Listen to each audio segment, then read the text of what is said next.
All right. Well, we like to round down every show with a little bit of good news, some positively vibes. Elizabeth, why don't you tell us something that has got you happy today? Yeah, I was ashamed to say that I was having a hard time finding good news in the news, but I did come across something this morning. I don't know how good a news some people will think this is, but Robert Griffin of Democracy Fund was tweeting about how millennials and Gen Z by the mid-2020s are going to make up as large a share of the electorate of the voting population as boomers. So we're coming for you, boomers. That'll be really interesting to see how that changes electoral politics in this country. I do not know if I trust the Zoomers to take us in a good direction. They're just going to make people said that about us too, though. I think the Zoomers feel about us like we feel about the Boomers, though. So yeah, I'm moderating a Zoomer versus Boomer debate later this summer, and I really can't wait. It's going to be hype or lit. That's a millennial thing to say, I think. I think so. I think we're stuck in the millennial bubble. Yeah, I need new words.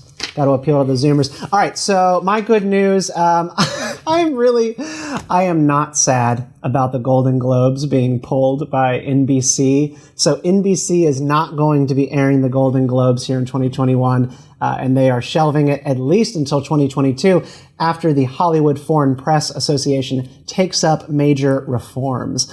And look, I do a lot of entertainment writing, and the Hollywood Foreign Press Association is corrupt. It is a bad organization. I also do not know why we take our cues from foreign critics for American movies. That doesn't make any sense to me. Maybe it's like a little nationalist tendency that I have, but I'm like, this is not right. Hollywood only. So I'm actually pretty delighted. The only problem is that surely when they bring the Golden Globes back, it will be worse than the way that it was before, because the reason that it's getting boycotted by all these lefty Hollywood actors is because it's not woke enough, and I just don't understand how it could be more woke. Well, more fake woke at least. It will just be about representation and like numbers and like meeting diversity quotas. That will probably be the big reform that they take on. So, anyways, some good news wrapped in probably more bad news. I have some good news that is wrapped in some personal good news, which is this is probably very obvious. I'm expecting a baby in a couple of weeks here. And, you know, we kind of went into the pandemic and we've been hearing all of these stories about how we're having this major baby bust. No one's having children anymore.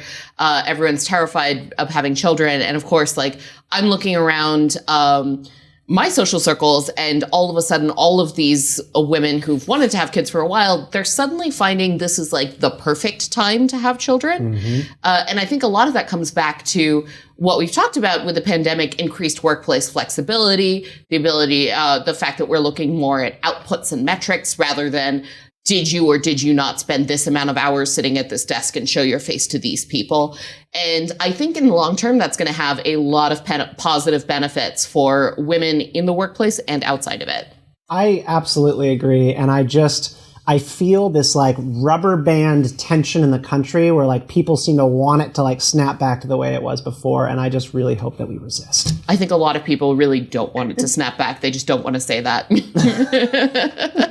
Maybe so. Maybe so. Elizabeth Nolan Brown, Kat Murti, thank you so much for joining me on Right Now today. This was a lot of fun. And all of you out there, we will be back next week. We are on YouTube every Thursday and in your podcast feed. So please like, subscribe, and join us. We'll see you then.